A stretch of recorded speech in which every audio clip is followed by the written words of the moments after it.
Hello everyone, welcome back to our channel Aaju homely life. అందరూ ఎలా ఉన్నారో? నేనైతే చాలా బాగున్నాను. సో ఇవాళ నేను ఆల్రెడీ లాస్ట్ వీడియోలో నేను మీతోటి షేర్ చేసుకున్నాను కదా, డాక్టర్ని కన్సల్ట్ అవ్వడానికి వెళ్ళామని చెప్పేసి, ఫస్ట్ చెకప్కి వెళ్ళామని. సో ఫస్ట్ చెకప్కి అయితే వెళ్ళామని చెప్పాను కదా. సో అప్పుడు డాక్టర్ ఏమన్నారంటే, ఫస్ట్ వెళ్ళగానే మాకు అడిగారనమాట, ప్రెగ్నెన్సీ టెస్ట్ చేసుకున్నారా ఇంటి దగ్గర అని చెప్పేసి, ఎన్ని డేస్కి చేసుకున్నారు, లాస్ట్ పీరియడ్ ఎప్పుడని చెప్పేసి క్వశ్చన్ అయితే చేశారనమాట. అయితే నాది జనవరి 10th కాబట్టి లాస్ట్ పీరియడ్, ఫిబ్రవరి నేను 11th పీరియడ్ మిస్ అయిన 1 డేకి టెస్ట్ అయితే చేసుకున్నానని చెప్పేసి, టెస్ట్ కిట్ కూడా మొబైల్లో ఉంటే చూపించాను అనమాట. లైన్స్ డార్క్గా వచ్చాయా లైట్గా వచ్చాయా అని అడిగారు అనమాట. లైన్స్ అయితే డార్క్గానే వచ్చాయని చెప్పేసి కిట్ అయితే చూపించాను అనమాట. మేడం అది చూసి కంగ్రాచులేషన్స్ చెప్పారనమాట. సో ఇంకా నేను అలాగే చెప్పిన తర్వాత ఇంకా వెంటనే నన్ను నెంబర్ ఆఫ్ క్వశ్చన్స్ అయితే అడగటం స్టార్ట్ చేశారనమాట మేడం అయితే. అవి ఏంటి అంటే, మీకు ఇది సెకండ్ ప్రెగ్నెన్సీ కదా అని అడిగారనమాట. అవును మేడం, ఇది నాకు సెకండ్ ప్రెగ్నెన్సీ అని చెప్పాను. అప్పుడు బాబుని కూడా తీసుకెళ్ళాం కదా, సో అలాగే అడిగారనమాట. సో ఇంకా నెక్స్ట్ క్వశ్చన్స్ ఏంటంటే, ఫస్ట్ డెలివరీ అయ్యి ఎన్ని మంత్స్ అవుతుంది, ఎన్ని ఇయర్స్ అవుతుంది అని చెప్పేసి అడిగారనమాట. 21 months అంటే బాబుకి 21 months కదా అప్పటికి. సో 21 months అని చెప్పాము. ఫస్ట్ డెలివరీ ఎలా అయింది, నార్మల్ అయిందా, సిజేరియన్ అయిందా, అండ్ ఇంకా ఫ్యామిలీ హిస్టరీలో ఏమైనా షుగర్ కానీ బీపీ కానీ ఇలాంటివి ఏమైనా ఉన్నాయా, సిజేరియన్ అయితే ఎందుకు సిజేరియన్ అయిందని చెప్పేసి క్వశ్చన్ అయితే అడిగారనమాట.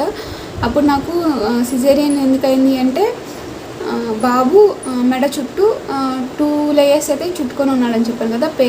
నా డెలివరీ స్టోరీలో ఆల్రెడీ నేను చెప్పాను, ఒకవేళ ఆ వీడియో చూడకపోతే చూడండి. సో పేగు చుట్టుకొని ఉండటం ఒకటి, ఇంకోటేమో ఉమ్మనీరు బాగా తగ్గిపోయిందనమాట.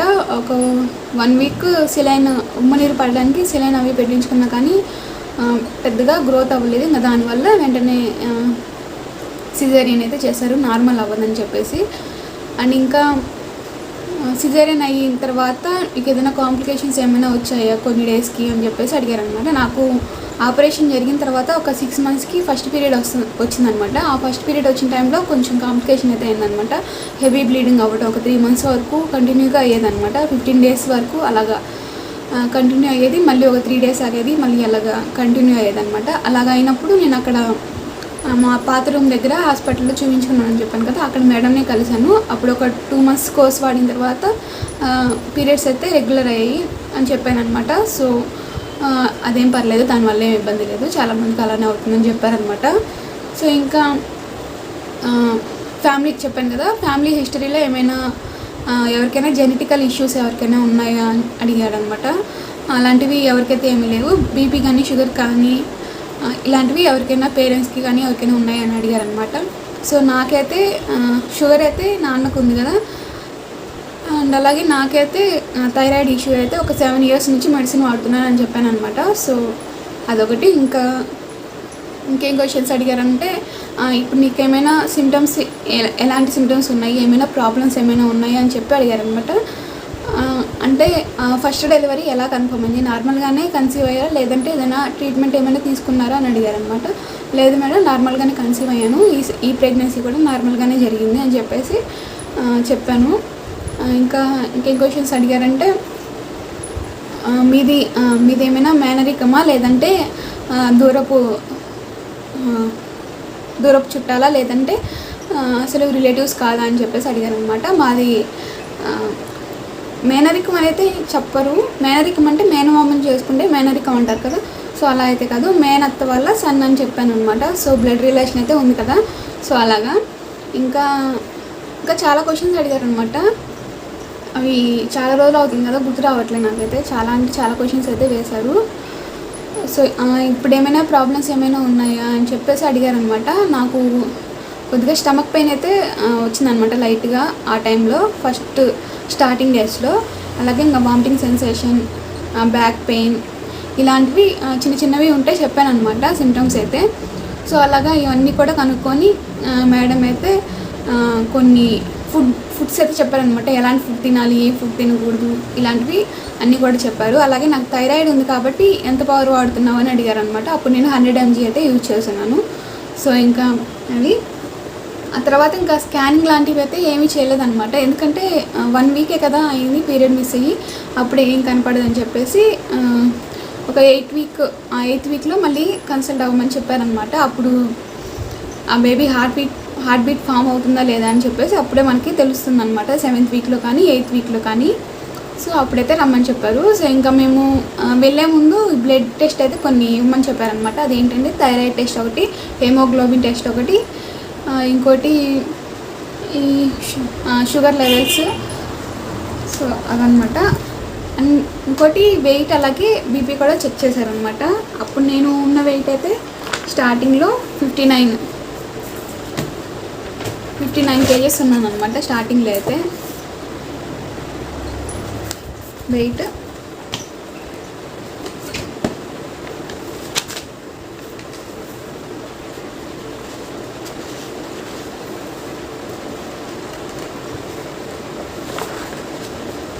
సో హెమోగ్లోబిన్ టెస్ట్ ఒకటి, కొన్ని టెస్ట్లు అయితే చేశారనమాట. హెమోగ్లోబిన్ ఒకటి, టీఎల్సీ ఒకటి, PLT and BGT, RBS, TSH, ఇలాంటివి కొన్ని టెస్ట్లు అయితే చేశారనమాట. బ్లడ్ టెస్ట్ అంటే బ్లడ్ గ్రూప్ ఎలాంటిది అని చెప్పేసి ఆ టెస్ట్ ఒకటి అనమాట. సో అలాగా టెస్ట్ చేసిన తర్వాత నెక్స్ట్ 2 డేస్కి రిపోర్ట్స్ అయితే వచ్చాయన్నమాట. రిపోర్ట్స్ వచ్చినప్పుడు నాది బ్లడ్ అయితే బి పాజిటివ్ ఆల్రెడీ తెలుసు, బట్ చెక్ చేశారనమాట. టీఎస్హెచ్ అయితే ఇక్కడ చూసారు కదా 12 పాయింట్స్ ఉందన్నమాట, చాలా ఎక్కువ ఉంది. నేను చెప్పాను కదా దాని గురించి కొంచెం భయం వేసిందని చెప్పేసి. థైరాయిడ్ అయితే చాలా ఎక్కువ ఉంది. అది ఇంకా నెక్స్ట్ 8th వీక్కి రమ్మని చెప్పారని చెప్పాను కదా టెస్ట్కి అయితే. మేము ఫస్ట్ చెకప్కి వెళ్ళింది అయితే ఫిబ్రవరి 15వ తారీఖు వెళ్ళామన్నమాట. సో మళ్ళీ స్కాన్కి రమ్మని చెప్పింది మార్చి 5th రమ్మని చెప్పారనమాట. అంటే ఒక 20 డేస్ తర్వాత రమ్మని చెప్పారనమాట హార్ట్ బీట్ అది చెక్ చేయడానికి. సో అప్పుడైతే మేము మళ్ళీ మార్చి 5th అయితే వెళ్ళాము. వెళ్ళగానే ఇంకా మేడం మళ్ళీ క్వశ్చన్స్ అయితే అడిగారనమాట. ఇప్పుడు ఏమైనా ప్రాబ్లమ్స్ ఏమైనా ఉన్నాయని చెప్పి అడిగారనమాట. అప్పుడు నాకు ఇంకా వామిటింగ్స్ అయితే ఆల్రెడీ స్టార్ట్ అయిపోయాయి, బాగా హెవీగా వామిటింగ్స్ అవుతున్నాయని చెప్తే దానికి సంబంధించిన మెడిసిన్ ఇచ్చారనమాట. అప్పుడైతే స్కానింగ్కి అయితే తీసుకెళ్లారనమాట. హాస్పిటల్లోనే స్కానింగ్ కూడా ఉంది. సో స్కాన్ చేశారు, బేబీని చూపించారనమాట. చాలా స్మాల్ అంటే రైస్ గ్రెయిన్ అంతా ఉంటుందన్నమాట ఆ టైంలో బేబీ అయితే. సో అప్పుడు ఆ బేబీని చూపించారు. నేనైతే చాలా హ్యాపీగా ఫీల్ అయ్యాను. ఫస్ట్ టైం దిలీప్ టైంలో ఎలా అయితే ఫీలింగ్ అయితే ఉందో సేమ్ అలానే అనిపించింది. సో ఫస్ట్ ప్రెగ్నెన్సీలో నాకు ఎర్లీ ప్రెగ్నెన్సీ స్కాన్ చేశారు కదా, అప్పుడు బేబీని చూసినప్పుడు ఇంతే ఉందన్నమాట. సేమ్ అలానే దిలీప్ ఎలాగా చిన్నగా అనిపించాడు, ఆ టైంలో అందరూ అంతే ఉంటారు ఇంత రైస్ స్క్రీన్. బట్ చూడగానే నాకు చాలా హ్యాపీగా అనిపించింది. ఆ తర్వాత బేబీని చేయించిన తర్వాత అవుట్లైన్ బ్లాక్ కలర్ ఉంటుంది. నేను తర్వాత స్కాన్ చూపిస్తాను. బ్లాక్ కలర్లో శాక్ లాగా కనిపిస్తుంది అనమాట. సో అది చూపించారు. లోపల ఇంతే ఉందన్నమాట బేబీ, ఒక రైస్ గ్రెయిన్ అంతా జస్ట్ అంతే, ఒక మన నెయిల్ చివరి ఎంత ఉంటుంది సైజు అలా ఉంటుందన్నమాట. బట్ ఆ స్కాన్లో కాబట్టి కొంచెం పెద్దగా బాగా చూపించారు. అండ్ ఇంకా తర్వాత బేబీ హార్ట్ బీట్ అయితే ఫామ్ అయిపోయింది. హార్ట్ బీట్ కూడా వినిపించారనమాట. హార్ట్ బీట్ కూడా చాలా బాగా మంచిగా అనిపించింది. ఫస్ట్ టైం ఎలాగ ఎక్స్పీరియన్స్ ఉందో సేమ్ ఇప్పుడు కూడా అలానే ఎక్స్పీరియన్స్ అయిందనమాట. తర్వాత మా హస్బెండ్ని కూడా పిలిచి హార్ట్ బీట్ అయితే వినిపించారు, బేబీని కూడా చూపించారనమాట. సో ఇలాగ ఈ ప్లేస్లో కరెక్ట్ ప్లేస్లోనే ఉంది, బేబీ ఫామ్ అయిపోయింది, హార్ట్ బీట్ అని చెప్పేసి హార్ట్ బీట్ కూడా వినిపించారనమాట మా హస్బెండ్కి కూడా. సో తను కూడా చాలా హ్యాపీ. అప్పుడు బాబు కూడా ఉన్నాడనమాట, వాడు కూడా విన్నాడు, చూశాడనమాట బేబీని. వాళ్ళ చెల్లి కానీ తమ్ముడు కానీ చూశాడనమాట వాడు కూడా. మేమైతే ముగ్గురు కూడా చాలా హ్యాపీ అనమాట. సో నెక్స్ట్ బేబీ కోసం మేమైతే ఫుల్గా వెయిట్ చేస్తున్నాం, బాబు కానీ పాప కానీ. సో ఎవరైనా చాలా హ్యాపీగా ఉంటుంది ఈసారి కూడా. సో అదనమాట. సో అలాగే ఇంకా బేబీ స్కానింగ్ అయితే చేయించారు, అంతా కూడా బాగానే ఉందని చెప్పారనమాట మేడం అయితే అనమాట. సో అది ఇప్పుడు ఎర్లీ ప్రెగ్నెన్సీ స్కాన్ అంటారనమాట దాన్ని అయితే.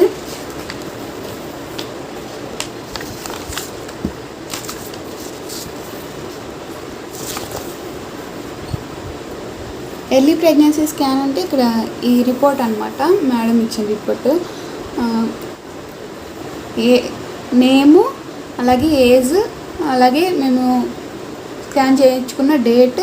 ఇదేమో ఎల్ఎంపి అనమాట, లాస్ట్ పీరియడ్ డేట్. ఇదేమో గెస్టేషనల్ ఏజ్, అంటే అప్పటికి బేబీ ఏజ్ ఎంత ఉందని చెప్పేసి అప్పటికి 7 వీక్స్ ఉందన్నమాట, 7+ వీక్స్, అంటే 8th వీక్ స్టార్ట్ అయినట్టు. అండ్ ఇక్కడేమో గెస్టేషనల్ శాక్ అనమాట, అంటే శాక్ అనేది ఫామ్ అవుతుంది కదా, బేబీ చుట్టూ ఒక శాక్ లాగా ఫామ్ అవుతుంది, దాన్ని గెస్టేషనల్ శాక్ అంటారనమాట. అది ఎన్ని సెంటీమీటర్స్ ఉందని చెప్పేసి ఇక్కడ ఇచ్చారు, 3.23 సెంటీమీటర్స్ ఉంది. యోక్ శాక్ అంట. యోక్ శాక్ కనిపించిందా లేదా అని చెప్పేసి ఉంటుంది. యోక్ శాక్ సీన్ అని రాశారు కదా ఇక్కడ. సో అది ఇక్కడ ఫీటల్ పోల్ అనమాట. ఫీటల్ పోల్ అంటే ఇవన్నీ నేను ఈ రిపోర్ట్స్ గురించి ఫుల్గా ఎలా ఎగ్జామిన్ చేయాలనేది నేను నెక్స్ట్ వీడియోలో అన్నీ కూడా తెలుసుకొని చెప్తాను అనమాట. Fetal pole 1.60 centimetres. అలాగే ఈడీడీ అంటే డెలివరీ డేట్ కూడా అందులో మెన్షన్ అయి ఉంటుంది కదా ఆ మానిటర్లో. సో అదైతే రాశారు. అదేంటి అంటే October 14th అయితే ఇచ్చారనమాట డెలివరీ డేట్. ఎన్డీ స్కాన్లో తర్వాత చేంజ్ అయిపోయింది, బట్ ఇదైతే కాదు ఎగ్జాక్ట్గా. సర్విక్స్ లెంత్ ఎలా ఉంటుందంటే 3.1 సెంటీమీటర్స్ అయితే ఉందన్నమాట. అండ్ ఇక్కడ ఇంప్రెషన్స్ అని రాశారు కదా, సింగిల్ లైవ్ ఇంట్రా జెస్టేషన్ అని రాశారు కదా, అంటే బేబీ సింగిల్ ఉందా ట్విన్స్ ఉన్నారా అని చెప్పేసి ఉంటుందన్నమాట. సింగిల్ బేబీ అనమాట, ట్విన్స్ అయితే కాదు. ట్విన్స్ అవ్వాలని చెప్పేసి మేము చాలా అనుకున్నాం కానీ, బట్ ఈసారి కూడా ట్విన్స్ కాదు, ఫస్ట్ కూడా ట్విన్స్ అయితే బాగుంటుంది అనుకున్నాం. బట్ ట్విన్స్ అనుకుంటాం కానీ ఇద్దరిని మేనేజ్ చేయాలంటే ఇప్పుడు ఒక బాబు మళ్ళీ ఇంకా ట్విన్స్ అంటే ఇంకా నా వల్ల అయితే అవ్వదు అనమాట మేనేజ్ చేయటం. సో అలాగే ఇంకా అప్పటికి ఇంకా ఇది బేబీ అనమాట. ఇక్కడ చూసారు కదా, ఇది అండ్ ఇది అనమాట. ఈ బ్లాక్ కలర్ అంతా కూడా యోక్ శాక్ అని చెప్పాను కదా అదనమాట. ఇక్కడ లోపల ఉందేమో బేబీ అనమాట.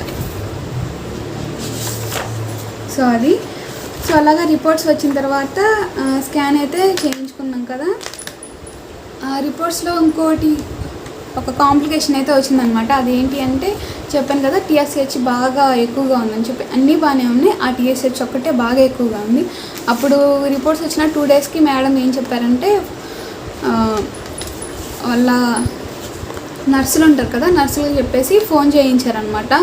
ఒకసారి మీరు థైరాయిడ్ సంబంధించిన డాక్టర్ని కలిసి మళ్ళీ హాస్పిటల్కి అయితే రండి అని చెప్పారనమాట.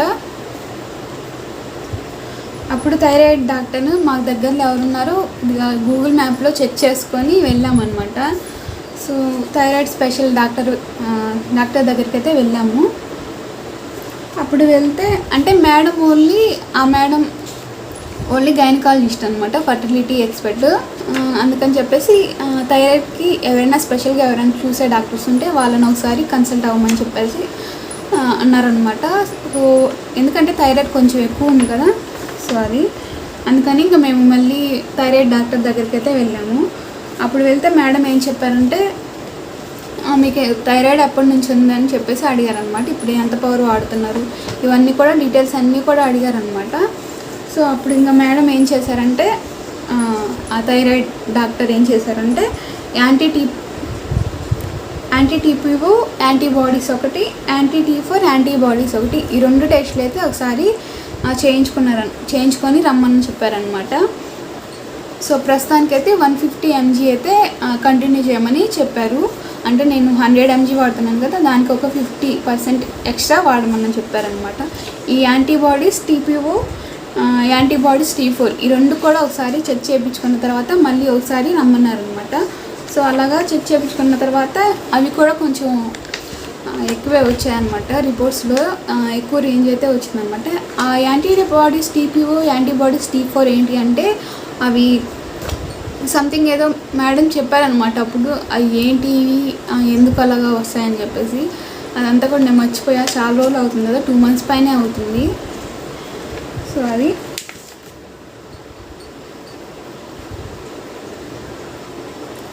T4 ఏమో 1.59 ఉందన్నమాట.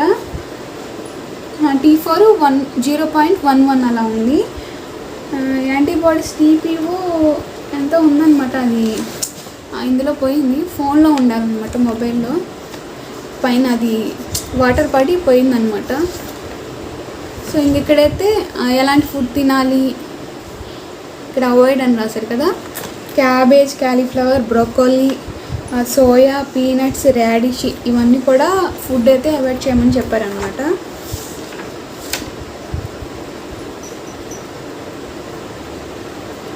సో అది ఇంకా సో ఇవి రెండు కొంచెం హెవీగా రావడంతో మేడం 150 mg వీక్లీ 5 days అయితే వేసుకోమన్నారు.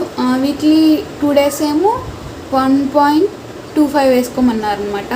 అంటే 125 mg అయితే వేసుకోమని చెప్పారనమాట. అంటే ఒక 2 days కొంచెం డోస్ తగ్గించేసి వేసుకోమన్నారు అనమాట. డోస్ అయితే పెంచారు. సో అది దాంతోపాటుగా థైరోపేస్ అని ఒక మెడిసిన్ అయితే ఇచ్చారనమాట కంటిన్యూ చేయమని. ఆ థైరోపేస్ మెడిసిన్ ఏంటి అంటే నాకు అసలు పడలేదనమాట. ఒక 10 days వేసుకున్నా. ఆ 10 days కూడా వేసుకున్నాక ఆఫ్టర్నూన్కి కొద్దిగా స్టమక్ పెయిన్ లాగా వచ్చేదనమాట. సో అవి పడలేదు. అవి ఆపేసి కూడా ఒక 1 month అవుతుంది. మళ్ళీ మేడంని కలవాలన్నమాట. TSH చేయించుకొని మళ్ళీ 1 monthకి కలవమన్నారు. ఆల్రెడీ TSH చేయించుకున్నాను, 1 month కూడా అయిపోయింది. మళ్ళీ మేడంని కలుద్దామని వెళ్తే అప్పుడు లేరనమాట. మళ్ళీ ఒక 2 daysలో వెళ్ళి రావాలి.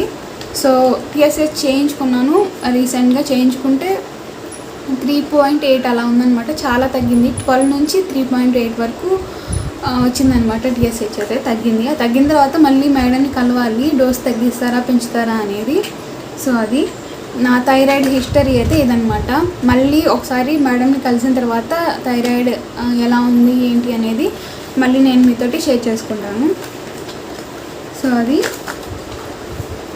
సో అంతే అనమాట. ఇంకా రిపోర్ట్స్ గురించి ఫుల్గా అయితే నేను డీటెయిల్గా షేర్ చేసుకున్నాను కదా. స్టార్టింగ్లో అయితే నేను చేయించుకున్న టెస్ట్లు అయితే ఇవన్నమాట. సో అది సో ఇంకా నెక్స్ట్ వీడియో ఏంటి అంటే నాది NT స్కాన్ ఎప్పుడు చేయించుకున్నాను, ఎలా జరిగింది ఏంటి అనేది నేను మీతోటి మళ్ళీ నెక్స్ట్ వీడియోలో షేర్ చేసుకుంటాను.